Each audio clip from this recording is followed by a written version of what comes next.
So communication and engagement are at the heart of successful projects. You can have perfectly laid out implementation plans, but ultimately it's the people who are impacted by the project who make the project a success or failure. So you need to keep a careful balance between focusing on project management and the people side. And when you're under pressure, it's tempting to just focus on completing those tasks and deadlines. You neglect the people side of things, talking to them and letting them know what's going on. But it's too important to leave to chance, so you need to plan for how you're going to make that happen. And the single biggest problem with communication is the illusion that it's taking place. You know, send out an email, job done. But of course it isn't like that, otherwise we wouldn't have failed projects. The trouble is, people just don't get what we mean. Our brains are overwhelmed with information constantly, and it's too much for them to take in. So they filter it, they delete, distort, generalize information. And these filters are unique to us, to our experience and situation. So from that, our own perspectives are formed. Now the trouble is, this is going on for everybody all the time, and it's a wonder that any communication is happening really effectively. Now you can't do anything about the way the brains work, but what you can do is put measures in place to deal with it, to put feedback loops in, to check that the messages have been received as you intended them. And also projects introduce change. It's scary because you're asking people to move from what they know in their comfort zone to what's new and different. And that's even if it's a good change and one they choose themselves.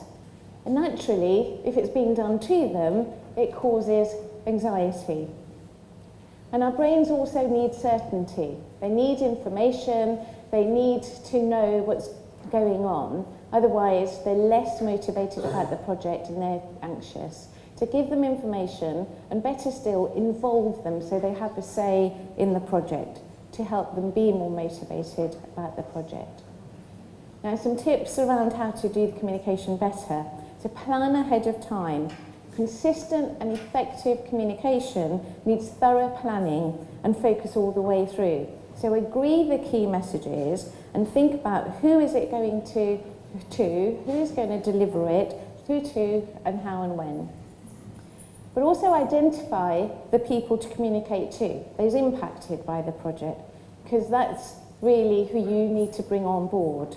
But put yourself in their shoes, because you know all that there is to know about your project and you've got used to the idea, but they haven't yet. And tailor the communication for different groups. You can have text messages, social media, different mechanisms, but don't just send general information to everybody, because they'll switch off if they can't understand how it's relevant to them. It needs to be tailored and specific. Think about also what's the objective. Do you just want to inform people that this is happening? Or do you want them to be curious and attend the event like you are tonight? Or be really enthusiastic so they promote it and even tweet about it? Or do you want them to actively be engaged and be motivated to help make it happen? You can see that on the left-hand side, with just informing them, one-way communication is okay. But as you move to the right, where you want more from people, you want them to be engaged, then you need to have more two-way communication flow to help make it happen. And that, of course, takes more effort. So the greater the impact on people, the more you need to engage them, and therefore you need more effort in terms of the two-way communication. Not just sending out general emails, but actually going and talking to them, involving them as well.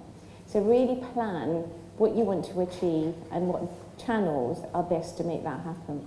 And don't wait till all the information is available. Now, early on in the project, we don't know everything, and it's tempting to wait until we've got more solid information.